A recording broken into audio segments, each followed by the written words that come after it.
Hello दोस्तों, मैं हूं हितेश और बहुत बहुत स्वागत है आपका Malviya technical and music channel में।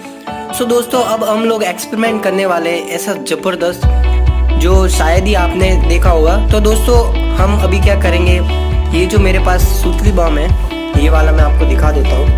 इस तरह का ये देख सकते हैं दोस्तों आप। इस तरह का जो नाजी बाम भी बोलते हैं इसको, ये सुतली बाम है। तो अब इसे क्या करेंगे दोस्तों, इस वाले बाम को पेट्रोल के साथ में धमाका करने वाले। तो दोस्तों बने रहिए वीडियो के एंड तक और पूरी वीडियो को वॉच करें। और दोस्तों एक गुजारिश आपसे रिक्वेस्ट है कि प्लीज़ इस वीडियो को कॉपी करने की कोशिश मत कीजिए, क्योंकि दोस्तों काफ़ी सारे एक्सपर्ट के द्वारा इस वीडियो को किया जा रहा है। तो मेरी ये रिक्वेस्ट है कि आप प्लीज़ इसे कंटिन्यू ना करें और इस वीडियो को पूरा एंड तक देखिए ताकि आपको पूरी जानकारी मिल सके। तो चलिए दोस्तों, सबसे पहले करते हैं पेट्रोल निकालते हैं गाड़ी में से। तो आइए किस तरह से पेट्रोल निकाला जाता है वो भी देख लीजिए। दोस्तों जैसा कि आप देख रहे हैं कि इस वाली थैली में मैं पेट्रोल है जो भरने वाला हूँ इस गाड़ी के इस साइड से। तो दोस्तों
वाह क्या ब्लास्ट था दोस्तों। अगर वीडियो पसंद आई हो तो लाइक ज़रूर कर दीजिएगा और चैनल को सब्सक्राइब कर दीजिएगा।